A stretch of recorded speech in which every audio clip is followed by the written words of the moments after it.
चलिए तो अगला क्वेश्चन हम स्टार्ट करते हैं। ठीक है, क्या बोल रहा है, देखिए आपके क्वेश्चन स्क्रीन पे क्वेश्चन आ रहा होगा। बोल रहा है कि 6 पेन का विक्रय मूल्य 7 पेन के क्रय मूल्य के बराबर है। ठीक है, तो लाभ या हानि ज्ञात कीजिए। क्या बोल रहा है, लाभ या हानि ज्ञात कीजिए। क्या बोल रहा है क्वेश्चन, 6 पेन का विक्रय मूल्य, तो 6 पेन का विक्रय मूल्य किसके बराबर है, बोल रहा है जी 7 पेन के क्रय मूल्य के बराबर। 7 पेन के क्रय मूल्य के बराबर है। तो बोल रहा है लाभ या हानि प्रतिशत ज्ञात करना। बहुत ही इंपॉर्टेंट क्वेश्चन है। ठीक है, हम लोग कौन से क्वेश्चन से स्टार्ट कर रहे हैं, ये कौन से चैप्टर का है, लाभ और हानि का, प्रॉफिट एंड लॉस का। ठीक है, कैसे सॉल्व करेंगे देखिए। ठीक है, तो इस तरीके के क्वेश्चन को डिकोड कैसे करेंगे। 6 पेन का विक्रय मूल्य किसके बराबर है, 7 पेन के क्रय मूल्य के बराबर। तो सबसे पहले हम 6 पेन को एक तरह से मैं ये लिख सकता हूँ 6 गुणा 1 पेन लिख सकता हूँ, कोई दिक्कत नहीं होना चाहिए। और यहाँ पर भी मैं 7 गुणा 1 पेन लिख सकता हूँ। ठीक है, तो 1 पेन का विक्रय मूल्य बट्टे 1 पेन का क्रय मूल्य, ये पक्षांतर कर सकता हूँ क्या मैं, 1 पेन का क्रय मूल्य बट्टे 1 पेन का विक्रय मूल्य। ठीक है, 6 बट्टे 7 ऐसे लिख सकता हूं बिल्कुल। तो यहां पर से मुझे क्या समझ में आ रहा है कि 1 पेन का क्रय मूल्य कितना है 6x, ऐसे लिखूंगा, और 1 पेन का विक्रय मूल्य 7x। x बराबर एक ही मान सकता हूं। ठीक है, 6 और 7 रुपए मान लेते हैं। ठीक है, यहां पर आपको समझदारी दिखाना है, x नहीं मानना है। ठीक है, तो CP कितना आ गया, CP मतलब क्रय मूल्य, कॉस्ट प्राइस। ठीक है, और सेलिंग प्राइस कितना है आपका 7 रुपए। ठीक है, ये हो गया CP। ठीक, और ये हो गया SP। ठीक है, शॉर्ट फॉर्म में भी आप लोग ध्यान रखिएगा। ठीक है, तो अब बताइए 6 रुपए में आपने खरीदा, 7 रुपए में बेचा, तो लाभ होगा कि हानि होगा, तो ऑब्वियस है कि लाभ होगा, लाभ होगा। ठीक है, तो लाभ प्रतिशत बराबर क्या होता है जी, याद रखिएगा। ठीक है, याद रखिएगा, यहां पर इसको नोट कर लीजिए। लाभ प्रतिशत बराबर क्या होता है, लाभ बट्टे, ठीक है, CP लिख देता हूं क्रय मूल्य, ठीक है, गुणा 100 होता है। ठीक है, और अगर हानि रहेगा तो यहां पर अगर हानि प्रतिशत अगर पूछता है तो हानि प्रतिशत होता है तो हानि बट्टे CP गुणा 100 हो जाता। ठीक है, 100 क्यों लिखे, क्योंकि हमें प्रतिशत में बदलना है। ठीक है, तो देखिए लाभ क्या होता है, तो लाभ जितना हम बेचा और जितना हम खरीदा उनका अंतर। ठीक है, तो ज्यादा हम बेचे हैं तो इसलिए ऑब्वियस है कि प्लस में आएगा, तो 7 में से 6 गया, 1 आया लाभ।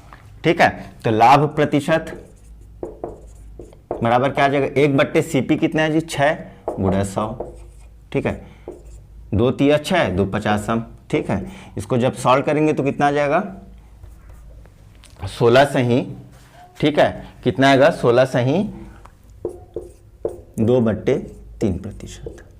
बात समझ में आया, बहुत ही इंपॉर्टेंट क्वेश्चन है, इसको आप नोट करके रखिएगा। लाभ हानि चैप्टर का हम लोग क्वेश्चन देख रहे हैं, इस तरीके का क्वेश्चन। तो विक्रय मूल्य क्रय मूल्य में संबंध क्या होता है, लाभ क्या होता है, हानि क्या होता है। ठीक है, एक दो चीज और बता देता हूं आपको सीधा। विक्रय मूल्य बराबर क्या होता है, ठीक है, विक्रय मूल्य बराबर क्या होता है, तो जितना में हमने खरीदा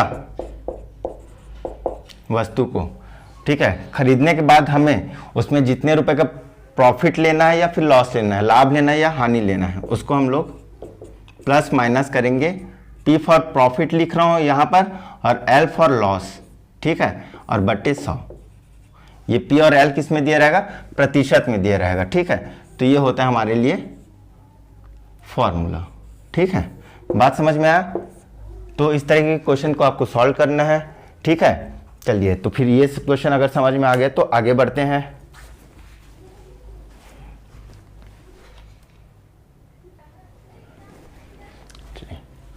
चलिए अगला क्वेश्चन देखते हैं। ठीक है, हमने लास्ट लेक्चर में जो प्रतिशत में वृद्धि या कमी वाला जो क्वेश्चन किए थे उसी पे आधारित क्वेश्चन है। आपकी स्क्रीन पे क्वेश्चन आ रहा होगा, नोट डाउन कर लीजिएगा। ठीक है, क्या बोल रहे हैं, एक वर्ग क्या होता है जी, जिसकी चारों भुजाएं आपस में बराबर हो और प्रत्येक कोण क्या हो 90 अंश का हो, प्रत्येक कोण क्या हो 90 अंश का हो और चारों भुजाएं क्या हो बराबर हो। ठीक है, तो इसके बारे में हम पहले जान लेते हैं कि वर्ग का परिमाप क्या होता है? परिमाप मतलब चारों तरफ से घूमकर आ जाइए एक ही पॉइंट पे, ठीक है, तो उसी को क्या बोलते हैं? परिमाप बोलते हैं। तो 4 गुणा ए हो जाएगा। ए बराबर यहाँ पर भुजा लिख देता हूँ, ठीक है, ए बराबर भुजा हो जाएगा, ठीक है, परिमाप। दूसरा वर्ग का क्षेत्रफल पूछता है जी। क्षेत्रफल क्या होता है? तो ए का स्क्वायर होता है, ठीक है, भुजा का स्क्वायर होता है। और वर्ग का विकर्ण क्या होता है? विकर्ण बराबर क्या होगा? तो देखिए विकर्ण किसको बोलते हैं? ये रेखा को। तो देखिए यहाँ पर फिर से पाइथागोरस थ्योरम लगाएंगे, पाइथागोरस थ्योरम लगाएंगे, ठीक है। तो लंब का वर्ग प्लस आधार का वर्ग, ठीक है, ये हो जाता है, ठीक है। तो यहाँ से ये आ जाएगा √2 ए का स्क्वायर। तो इस तरह से हम लोग लिख सकते हैं a √2, ठीक है। आप बस इस चीज़ को याद रखिएगा कि विकर्ण जब भी लगाना है तो निकालना है तो हमें पाइथागोरस थ्योरम लिखना होता है, ठीक है। पाइथागोरस थ्योरम के थ्रू ही हम निकालेंगे, ठीक है। तो कितना चीज़ों को रटेंगे, रटना नहीं है आपको, ठीक है, चीज़ों को समझना है, ठीक है। अब बोल क्या रहा है आगे समझिए, ठीक है, कि वर्ग की लंबाई में हमने 40% का वृद्धि कर दिया, ठीक है, और चौड़ाई में 30% की वृद्धि कर दी, ठीक है, 30% का वृद्धि कर दिया।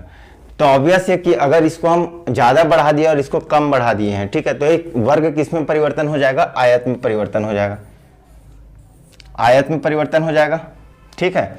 तो भुजाएं अलग अलग हो जाएंगी, ठीक, भुजाएं अलग अलग हो जाएंगी।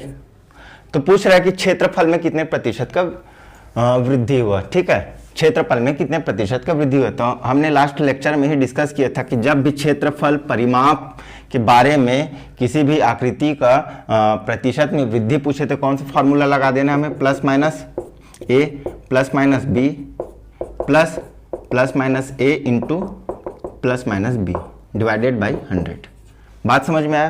कितने प्रतिशत का? ए को मान लेता हूँ भुजा ए और बी को मान लेता हूँ बी। कितने प्रतिशत का वृद्धि? प्लस है तो 40% लिखूंगा, फिर प्लस हुआ तो 30%, प्लस 40 गुणा 30/100। कटा दीजिए, कट रहा है तो कितना आ गया? 40 और 30 70 और 4 × 12, ठीक है, 70 और 12 कितना आ गया जी? 82%, ठीक है। तो इस तरह से हम क्या कह सकते हैं कि क्षेत्रफल में अगर मैं सपोज इसको मान लेता हूँ कि 100 वर्ग सेंटीमीटर था, तो अब ये जो नया आकृति बना वो कितने मीटर का हो जाएगा? 82% बढ़ जाएगा 100 मीटर में, वर्ग मीटर में तो 182 वर्ग सेंटीमीटर हो जाएगा। बात समझ में आया? ठीक है। आयत के बारे में परिमाप बता चुका हूं मैं क्या होता है, क्षेत्रफल बता चुका हूं, विकर्ण क्या होता है ये बता चुका हूं मैं लास्ट लेक्चर में। अगर आपको लेक्चर नहीं देखें तो जरूर देखिए, है ना, ताकि वो डाउट्स आपके क्लियर हो सके। तो आज हमने सेकेंड टॉपिक में क्या पढ़ लिया? प्रतिशत में वृद्धि। बात समझ में आया? प्लस वर्ग का बेसिक पढ़ लिए हमने, ठीक है। चलिए अगला क्वेश्चन देखते हैं।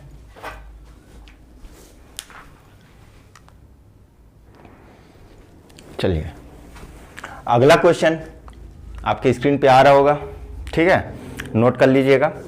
बहुत ही आसान क्वेश्चन है। देखिए डायरेक्ट आयत पे आधारित क्वेश्चन पूछा है, ठीक है। ये सभी जो क्वेश्चंस करा रहा हूँ व्यापम और पीएससी के आए हुए क्वेश्चन है, और ऐसे क्वेश्चन है जो बार बार पूछे जाते हैं और पूछे जाएंगे इसी कॉन्सेप्ट से ही, क्योंकि गणित का सिलेबस, ठीक है, जितना पहले था आज भी उतना ही है और वहीं से ही क्वेश्चन पूछा जाता है। बस पहले जो है रट्टाफिकेशन होता था, कॉन्सेप्ट नहीं पूछता था, पहले पैटर्न को पूछता था। अब क्या कर दिया है कि कॉन्सेप्ट भी पूछने लगा है। कॉन्सेप्ट अगर आपका क्लियर है तभी आपको बन पाएगा। तो आयत की बात किया है, रेक्टेंगल की बात कर दिया है। बोल रहा है कि रेक्टेंगल का क्षेत्रफल, एरिया दे दिया है रेक्टेंगल का, ठीक है। क्षेत्रफल लिख रहा हूँ जी यहाँ पर, कितना दे दिया? 2400 मीटर स्क्वायर। तो सबसे पहले हमें क्षेत्रफल पता होना चाहिए कि इसका आयत का। तो आयत का क्षेत्रफल क्या होता है? लंबाई गुणित चौड़ाई होता है, ठीक है, लंबाई गुणित चौड़ाई होता है। इसका वैल्यू दे दिया कितना? 2400 मीटर स्क्वायर, ठीक है। अब देखिए एक और चीज दे दिया है कि लंबाई और चौड़ाई का अनुपात 3:2 दे दिया है, ठीक है। तो जब भी अनुपात में, अनुपात की खासियत क्या होती है, ठीक है, इसके बारे में हम लोग बाद में डिस्कस करेंगे। जब भी कोई चीज़ अनुपात में दे दिया है तो उसको जब हम संख्या में निरूपित करेंगे, संख्या में डिनोट करेंगे, तो इसको हम लोग 3x और 2x मान लेते हैं। x क्या है? जो एक वेरिएबल है, ठीक है। तो यहाँ पर लंबाई कितना हो गया? 3x हो गया, और चौड़ाई कितना हो गया? 2x हो गया। यहाँ पर रख दीजिए, ठीक है, 2400, ठीक है। तो देखिए कटेगा, बिल्कुल कटेगा, 2 एकम 2, 2 बारम और 3 एकम 3 चौक, ठीक है। एक्स स्क्वायर बराबर कितना आ गया 400, ठीक है। तो x बराबर कितना आ जाएगा, √400 का करेंगे तो 4 का वर्गमूल कितना होता है 2 होता है, और 2 0 है तो एक जोड़ा निकालेंगे तो 20 आ जाएगा। तो x बराबर कितना आ गया 20 मीटर दे दिया है, ठीक है। कितना दे दिया 20 मीटर। अब मीटर क्यों लिखा, क्योंकि देखो क्षेत्रफल किसमें मीटर स्क्वायर में है, तो जो वैल्यू आएगा वो भी मीटर में ही होगा। तो इस तरह से मैं बोल सकता हूँ लंबाई कितना आ गया जी, लंबाई कितना हो जाएगा 3 गुणा 20 हो जाएगा, और चौड़ाई 2 गुणा 20 हो जाएगा, ठीक है। 3 दूनी 6 60 हो जाएगा, और 2 दूनी 4 40 हो गया, ठीक है। अब पूछ रहा है, ठीक है, ये तो क्षेत्रफल हो गया, क्षेत्रफल बराबर परिमाप पूछ रहे हैं, ठीक है। देखिए परिमाप पूछ लिया तो परिमाप बराबर क्या होता है 2 गुणित लंबाई धन चौड़ाई, ठीक है। तो 2 गुणित लंबाई कितना है 60 है, और चौड़ाई कितना है 40 है, दोनों को जोड़ दीजिए, 60 और 40 को सीधा डायरेक्ट जोड़ देता हूं मैं 100, ठीक है। तो ये कितना आ जाएगा 200 मीटर, ठीक है, 200 मीटर, ये आ गया आंसर। याद रखिएगा ऑप्शन में कई बार इसको 200 मीटर स्क्वायर भी दे देगा, ठीक है। तो ये गलत हो जाएगा, मीटर स्क्वायर में कभी नहीं होगा, क्योंकि हम लोग क्या कर रहे हैं यूनिट्स को जोड़ रहे हैं, तो मीटर और मीटर जुड़ेगा, ठीक है। गुणा होता तो मीटर और मीटर मीटर स्क्वायर हो जाता। बात समझ में आया, एकदम बेसिक चीज को ध्यान रखिएगा, ठीक है, गलत मत कर लीजिएगा, ठीक है। तो यहाँ पर हमने क्या पढ़ा, आयत के बारे में बेसिक पढ़ लिया, ठीक है। चलिए अगर ये टॉपिक समझ में आया तो अगला क्वेश्चन करके देखते हैं।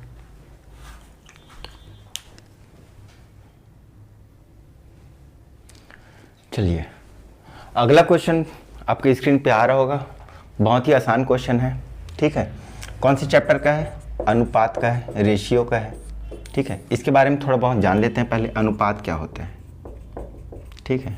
मान लेता हूँ मेरे पास 100 रुपये हैं, ठीक है, 100 रुपये नहीं 200 रुपये हैं, ठीक है। मेरे पास कोई 2 व्यक्ति हैं ए और बी, ठीक है। एक को मैंने दिया 50 रुपये, एक को मैंने दिया 150 रुपये, ठीक है। अब इन दोनों के बीच में अनुपात क्या होगा, अनुपात कहने का मतलब ही होता है हिस्सा, अनुपात का दूसरा अर्थ होता है हिस्सा, ठीक है, हिस्सेदारी। 200 रुपये में इसको ए को कितना हिस्सा मिला 200 रुपये का, और 200 रुपये का बी को कितना हिस्सा मिला, इसको बोलते हैं अनुपात। अब निकालेंगे कैसे, सबसे पहले ए को कितना मिला 50, बी को मिला 150, तो ए अनुपात बी निकालूंगा, कितना आ जाएगा 50/150, 50 एकम 50, 50 दिया 1/3। इसका कहने का मतलब है टोटल कितना हिस्सा हो गया। तो अब देखिए 200 रुपये को अगर मैं बोलूँगा टोटल हिस्सा कितने हिस्सा में बांटा गया, टोटल हिस्सा, ठीक है, संपूर्ण हिस्सा।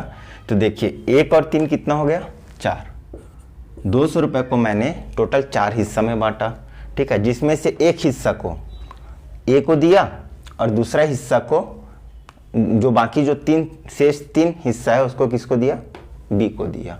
इसका मतलब 200 रुपये को मैं 4 हिस्सों में बांटा, मतलब प्रत्येक हिस्सा, एक हिस्सा बराबर कितना आ गया जी, एक हिस्सा बराबर कैसे निकालेंगे, एक हिस्सा 200 रुपये बटे टोटल कितना हिस्सा था 4, तो ये आ गया कितना 50 रुपये, एक हिस्सा बराबर 4। तो मैं अगर बात करूंगा कि एक हिस्सा ए को एक हिस्सा दे दिया गया है, 1/4 दे दिया गया है 200 रुपये का, तो कितना आ जाएगा 50 रुपये, और 3 हिस्सा तो 50 दिया 150 रुपये। बात समझ में आया, ठीक है। तो ये होता है अनुपात। अब देखिए इसी को ही क्या कहना चाह रहे हैं क्वेश्चन को, ठीक है, बेसिक चीज़ों को समझिए, ठीक है। आप आगे फिर इसके और भी जो क्वेश्चंस आते हैं थोड़े लेवल के उनको हम सॉल्व करेंगे, तो पहले बेसिक हमें समझना जरूरी है, ठीक है। तो बोल रहा है कि देखिए क्या बोल रहा है कि आपके पास कुछ रुपए है, ठीक है, जितना में आपने आम और संतरा लिया, और उतने ही रुपए का आपने, जितने रुपए में आपने आम और संतरा खरीदा उतने ही रुपए में आप 3 आम और 7 संतरा भी खरीद सकते हैं, ठीक है। क्वेश्चन बोल रहा है जितने रुपए में आप 5 आम और 4 संतरा खरीद सकते हैं उतने ही रुपए में 3 आम और 7 संतरा खरीद सकते हैं। तो पूछ रहा है कि एक आम को मैं मैंगो लिख देता हूं, और एक संतरा मतलब ऑरेंज लिख देता हूँ, ठीक है। इसका रेशियो पूछ रहे हैं तो कैसे निकालेंगे? सबसे पहले देखिए, जोड़ने के लिए चाहते तो हम लोग 5 4 9 लिख सकते हैं क्या? नहीं लिख सकते, क्योंकि सेम यूनिट नहीं है, सेम चीज़ों को ही जोड़ा जाता है जी, याद रखना, अलग अलग यूनिट्स को नहीं जोड़ा जाता है, ठीक है। अगर मैं बोल दूं कि 2 आदमी और 3 औरत, ठीक है, तो इसका मतलब ये नहीं कि 2 आदमी और 3 औरत को जोड़ करके 5 आदमी औरत ऐसे बोल दे, ठीक है। हाँ, ये अलग बात है कि ये इंसान अलग है, ठीक है, ये क्या हो जाएंगे? इंसान हो जाएंगे। यहाँ पर आपको संज्ञा, ठीक है, संज्ञा या नाउन पता होना चाहिए, ठीक है, तो उससे हम जोड़ते या घटाते हैं, ठीक है, यूनिट्स वहाँ से हम डिफाइन कर सकते हैं, ठीक है। तो वैसे ही तो देखिए, आम को एक साइड ले लीजिए, 5 mango minus 3 mango equal to 7 orange minus, ठीक है, ऑरेंज को बड़ा कर देता हूँ, माइनस 4 ऑरेंज, वरना 40 नजर आएगा आपको, ठीक है। तो ये कितना आ जाएगा? 2 मैंगो इक्वल टू 3 ऑरेंज। तो रेशियो किसका पीछा है? मैंगो रेशियो ऑरेंज का कितना आ जाएगा? 3/2। ये आ गया आंसर। इसका मतलब क्या है? मैंगो, ठीक है, 3 रुपए में मिल रहा है एक, और ऑरेंज 2 रुपए में मिल रहा है। बात समझ में आया? तो हमने क्या देखा अभी अगला क्वेश्चन में, पिछला क्वेश्चन में अनुपात को देख लिया। बात समझ में आया? अगर ये समझ में आ गया तो चलिए आगे बढ़ते हैं अगले क्वेश्चन पे।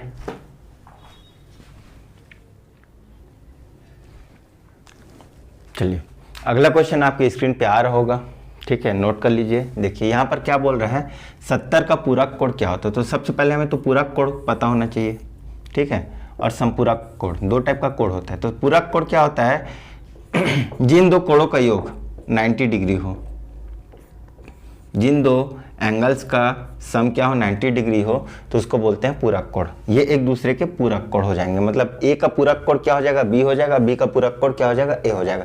जैसे 70 है, 70 का पूरक कोण क्या होगा? तो 70 में मैं क्या जोड़ूं कि 90 आ जाए? तो 70 में 20 जोड़ूंगा तो 90 आ जाएगा। तो ए का 70 का पूरक कोण क्या आ जाएगा? ठीक है, 20 जोड़ूंगा, ये आ गया। कैसे निकाले? 90 में 70 घटा दिया, 20। इसी तरह संपूरक कोण क्या होता है? एक दूसरे 2 कोणों का योग अगर 180 अंश हो तो वे एक दूसरे के संपूरक कोण कहलाएंगे। बात समझ में आया? जैसे इसी में अगर क्वेश्चन पूछ देता 70 का संपूरक कोण क्या होगा, कोण क्या होगा, ठीक है, तो क्या करता, 70 में मैं कितना जोड़ूं कि 180 है? कैसे पता चलेगा? 180 में मैं 70 घटा दूंगा जी, ठीक है, तो कितना आ जाएगा? 110। तो ये आ जाएगा इसका संपूरक कोण। बात समझ में आया? एक छोटा सा बस पॉइंट है ये, अगर ये ध्यान में रहा तो आप लोग क्वेश्चन कर जाएंगे, क्योंकि ये क्वेश्चन पूछा हुआ क्वेश्चन है, ठीक है। ये कौन सा पेपर में पूछा गया क्वेश्चन है ये भी मैं बता देता हूँ आपको, ठीक है। ये आपका, एक सेकेंड, ठीक है, 2018 में व्यापम लिया था एजीडीओ का एग्जाम, उसमें पूछा गया था क्वेश्चन, ठीक है। तो हमने क्या पढ़ लिया अभी? पूरक कोण और संपूरक कोण। बात समझ में आया? ठीक है, चलिए अगला टॉपिक पे चलते हैं।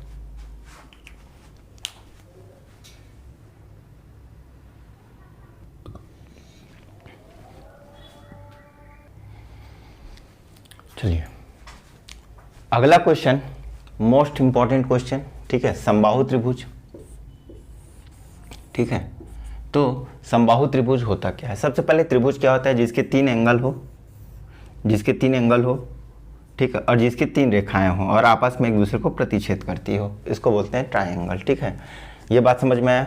ठीक है। अब समबाहु त्रिभुज क्या होता है? तो समबाहु त्रिभुज जिसके तीनों भुजाएं, बाहु मतलब भुजाएं, ठीक है, जिसको तीनों साइड्स क्या हो, इक्वल हो, ये, ठीक है, इसको ए मान लेता हूँ, इसको बी मान लेता हूँ, इसको सी मान लेता हूँ, जिसके तीनों भुजाएं आपस में क्या हो, बराबर हो, उसको क्या बोलते हैं? समबाहु त्रिभुज बोलते हैं, ठीक है। अब समबाहु त्रिभुज जो भी आकृति देगा, चाहे वर्ग देगा, चाहे आयत देगा, चाहे घन देगा, चाहे घनाभ देगा, चाहे त्रिभुज देगा, चाहे वृत्त देगा, उनमें क्या क्या निकालने को बोलता है? सबसे पहले अगर 2D है, ठीक है, तो क्या होगा? उसका परिमाप निकालने के लिए बोलता है जी, क्षेत्रफल निकालने के लिए बोलता है, ठीक है, और हाइट,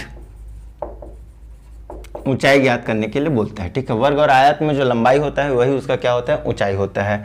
ठीक है, बाकी वृत्त का जो व्यास होता है वही उसका एक तरह से हाइट, ऊंचाई बोल सकते हैं, सबसे ऊंचा। ठीक है, और क्या बोला जाए, समानांतर क्षेत्र चतुर्भुज, समलंब चतुर्भुज, समचतुर्भुज में हम अलग से ऊंचाई निकालते हैं। ठीक है, बात समझ में आया। तो यहां पर देखिए परिमाप, समबाहु त्रिभुज का परिमाप क्या आ जाएगा, परिमाप मतलब एक बिंदु से जाइए और पूरा घूम कर आइए और अंत में वहीं पर लौट जाइए। तो यहाँ से यहाँ तक गया ए भुजा, यहाँ से यहाँ तक गया ए भुजा, फिर यहाँ से यहाँ तक गया ए भुजा, तीनों इक्वल है तो 3 गुणा ए हो जाएगा। बाकी त्रिभुजों के लिए क्या हो जाता है, ए प्लस बी प्लस सी हो जाता। ठीक है, बाकी त्रिभुजों के लिए क्या हो जाता, ए प्लस बी प्लस सी हो जाता। याद ध्यान रखिएगा। ठीक है, परिमाप। ठीक है, बाकी त्रिभुजों के लिए। ठीक है, क्षेत्रफल क्या हो जाएगा, समबाहु त्रिभुज के लिए क्षेत्रफल होता है पर्टिकुलर √3/4 ए स्क्वायर। इसको नोट कर लीजिए। ठीक है, √3/4 ए स्क्वायर। और हाइट क्या हो जाएगा, √3/2 ए हो जाएगा, √3/2 ए हो जाता है जी। ठीक है, ऊंचाई क्या हो जाएगा, √3/2 ए हो जाएगा। ठीक है, ये क्या है, यहाँ पर भुजा की लंबाई है। हाइट मतलब क्या है, कैसे निकालेंगे, ये वाला हाइट। ठीक है, ये पूछता है कई बार, ध्यान रखिएगा। ठीक है, अब त्रिभुज का, ये तो हो गया समबाहु त्रिभुज के लिए पर्टिकुलर। ठीक है, ये हो गया समबाहु त्रिभुज का क्षेत्रफल है। लेकिन अगर हमें किसी भी त्रिभुज का क्षेत्रफल निकालना है, किसी भी त्रिभुज का क्षेत्रफल, ठीक है, अगर परिमाप निकालना है तो तीनों भुजाओं को जोड़ दीजिए, और अगर किसी भी त्रिभुज का क्षेत्रफल निकालना है तो 1/2 आधार गुणित ऊंचाई होता है। आधार किसको बोलते हैं, नीचे वाले बेस को। ठीक है, इसको और ऊंचाई को ज्ञात कर लिए तो क्षेत्रफल ज्ञात हो जाएगा। और ये हो गया। ठीक है, और अगर आपको ऊंचाई नहीं दिया है, सिर्फ और सिर्फ परिमाप दिया है, किसी भुजाएं दिए हैं त्रिभुज के ए बी सी, लेकिन ऊंचाई ज्ञात नहीं है, तब कौन से निकालेंगे, तो त्रिभुज का क्षेत्रफल बराबर √s s minus A into S minus B into S minus C. यह आपने 9th 10th में, 8th 9th और 10th में तीनों क्लासेस में पढ़े होंगे इस चैप्टर को, इस फार्मूला को। इसको बोलते हैं हेरोस फार्मूला। ठीक है, जहां पर s बराबर क्या होता है, अर्ध परिमाप कहलाता है, अर्ध परिमाप। ठीक है, तो s इक्वल टू क्या हो जाता है, a plus B plus C by 2 हो जाता है। इतना को आप नोट करके रख लीजिए, कहीं पर भी यहां से 100%, ठीक है, 100% क्वेश्चन पूछा जाएगा। ठीक है, और यहां से क्वेश्चन पूछा जाएगा और यहाँ से बिल्कुल आपको प्रैक्टिस करना है। मैं क्वेश्चंस दे दूंगा आप लोगों को टेलीग्राम में। ठीक है, और उन क्वेश्चंस को आपको बार बार लगाना है। ठीक है, और भी मैं इस पे रिलेटेड क्वेश्चंस आगे कराऊंगा। हम लोग वीडियोस जो अपलोड कर रहे हैं या फिर मैं जो लेक्चर्स ले रहा हूँ उसमें आप घबराइएगा मत कि आज पढ़ाया फिर इसके बाद दोबारा समबाहु त्रिभुज नहीं आएगा। बिल्कुल आएगा, हर 2 दिन में ये समबाहु त्रिभुज टकराने वाले हैं आप लोगों से। ठीक है, तो पूछा क्या है हमसे क्वेश्चन में, बोल रहा है कि क्या दे दिया क्वेश्चन में कि समबाहु त्रिभुज, समबाहु त्रिभुज,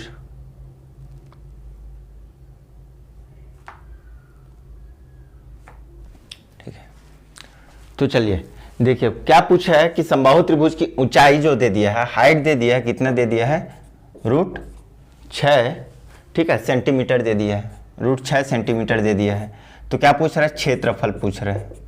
समबाहु त्रिभुज का क्या पूछ रहा है जी, हमें क्षेत्रफल पूछ रहा है। ठीक है, तो सबसे पहले हाइट दिया है, तो देखिए कौन कौन सा फार्मूला लगा सकते हैं। एक तो समबाहु त्रिभुज का ये फार्मूला लगा सकते हैं, √3/4 ए स्क्वायर, या फिर त्रिभुज, किसी भी त्रिभुज का क्षेत्रफल निकालने के लिए ये निकाल सकते हैं 1/2 आधार गुणित ऊंचाई। अब देखिए यहाँ पर ऊंचाई तो दिया है, आधार नहीं पता है हमें। ठीक है, और या फिर इसमें लगा सकते हैं, तो यहाँ पर हमें तीनों भुजाओं पता करना पड़ेगा। अल्टीमेट हमें क्या करना पड़ेगा, क्षेत्रफल निकालने के लिए। ठीक है, यहाँ से मैं ये क्षेत्रफल बराबर √3/4 ए स्क्वायर लिख देता हूँ जी। ठीक है, दिया क्या है मुझे, ऊंचाई दे दिया है, तो हाइट बराबर क्या होता है, √3/2 इंटू ए होता है। ठीक है, √6 लिख लिया, ये √3/2 इंटू ए।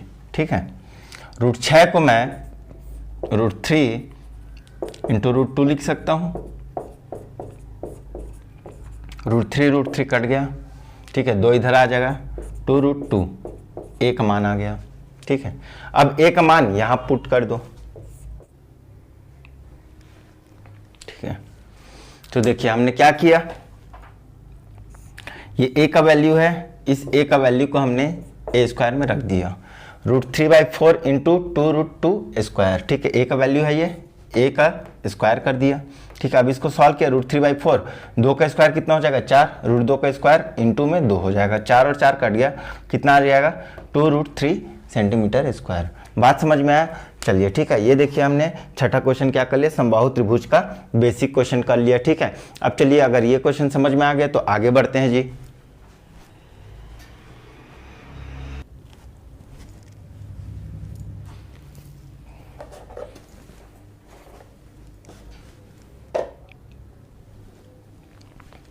चलिए अगला क्वेश्चन है घन पर।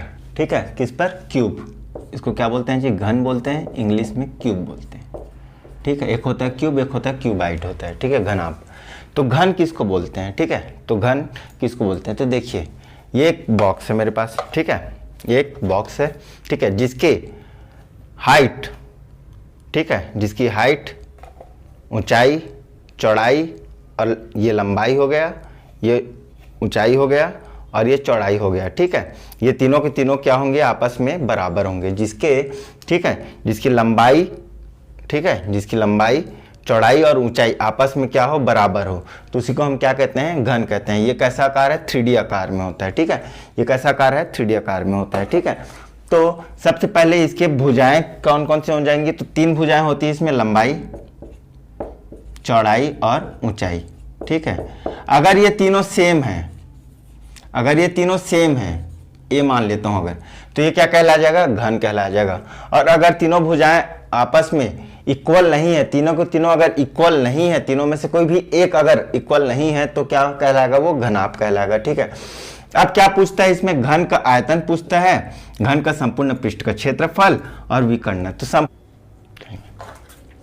तो देखिए तो घन का आयतन क्या होता है? ठीक है, सबसे पहले घन का आयतन, तो मान लेते हैं ये घन है। ठीक है, मान लेते हैं ये घन है जी। ठीक है, जिसके 6 एंगल हैं। ठीक है, जिसके 6 साइड्स हैं। ठीक है, 1 2 3 4 5 6। ठीक है, 6 टाइप के इसके क्या हैं? घेरे हैं। ठीक है, और 3 विमाएँ हैं, इसको बोलेंगे घन। अब घन का आयतन करेंगे मतलब इस अंदर के कंटेंट में, ठीक है, इस अंदर के कंटेनर में हम कितना सामान भर सकते हैं, चाहे वो पानी हो, चाहे एयर हो, चाहे, ठीक है, चाहे आपके खाने पीने के सामान हो, कितने घन भर सकते हैं, उसी को हम लोग क्या बोलते हैं? आयतन बोलते हैं। ठीक है, कितने हम सामान भर सकते हैं, क्वांटिटी, उसी को हम लोग क्या बोलते हैं? घन का आयतन बोलते हैं। कैसे निकालेंगे? तो देखिए लंबाई गुणित चौड़ाई गुणित ऊंचाई कर देंगे। ठीक है, तो तीनों को गुणा करने पर हमें घन का आयतन ज्ञात हो जाएगा। ठीक है, तो क्या करेंगे? अब यहाँ पर लंबाई गुणित चौड़ाई गुणित ऊंचाई करेंगे तो भुजाओं का वैल्यू क्या होता है? घन में सेम होता है, तो इसलिए भुजा का क्यूब हो जाएगा। ठीक है, संपूर्ण पृष्ठ का क्षेत्रफल मैं आप लोगों को समझा देता हूँ क्या होता है संपूर्ण पृष्ठ का क्षेत्रफल। मतलब, ठीक है, ये एक साइड हो गया। ठीक है, एक, और ऐसे कितने साइड होंगे घन में? 1 2 3 4 5 6 साइड होंगे। देखिए 1 2 3 4 5 6, तो एक, ठीक है, इसका क्षेत्रफल कितना हो जाएगा एक साइड का? तो ए गुणा ए, वर्ग के आकार का है। ठीक है, ए स्क्वायर, तो वैसे कितने साइड्स हैं? तो 6 हैं, तो 6 ए स्क्वायर, ये आ गया उसका साइड। ठीक है, संपूर्ण पृष्ठ का क्षेत्रफल। अब आते हैं विकर्ण की लंबाई। घन का विकर्ण क्या होता है? तो देखिए इस घन में, ठीक है, इस कंटेनर में, ठीक है, आप अपने घर की दीवारों को भी आप एज्यूम कर सकते हैं, घर के कमरे को भी। ठीक है, तो यहाँ से देखिए मैं इस पॉइंट से ना, इस वाले पॉइंट से मैं इस पॉइंट पे रख रहा हूँ। कहाँ? इस वाले पॉइंट पे ये खड़ी छड़ रखा। ठीक है, तो ये घन जितना ज़्यादा से ज़्यादा सबसे बड़ा लंबे का जो छड़ रख सकता है, उसी को हम लोग क्या बोलेंगे? विकर्ण बोलेंगे। ठीक है, देखिए ये रख सकता है। ठीक है, ये रख सकता है, इसलिए हम इसका विकर्ण की लंबाई हम ऐसे माप सकते हैं। तो ठीक है, तो घन का विकर्ण क्या हो जाएगा? a गुणा √3 हो जाता है। बात समझ में आया? तो क्वेश्चन क्या पूछा है? देखिए क्या बोलता है कि उस घन का संपूर्ण पृष्ठ का क्षेत्रफल ज्ञात कीजिए, जिसकी भुजा कितना दे दिया है? 7 सेंटीमीटर दे दिया है। तो संपूर्ण पृष्ठ का क्षेत्रफल क्या होता है? सबसे पहले संपूर्ण पृष्ठ का क्षेत्रफल मतलब उसका एक भुजा पता होना चाहिए। एक भुजा का क्षेत्रफल क्या होता है जी? a × a होता है। ठीक है, तो 7 × 7 = 49। और ऐसे कितने साइड्स होते हैं इसमें? ठीक है, तो 6 होते हैं, तो 6 × 49 कर दीजिए। ठीक है, 9 × 6 = 54 की 4 हासिल लाई 5 और 6 चौक 24 और 5 29, इतना आ गया सेंटीमीटर स्क्वायर। ठीक है, तो इस तरह से हमने क्या पढ़ा आज, घन पढ़ लिया। ठीक है, चलिए तो इतना को अभी रखते हैं। ठीक है।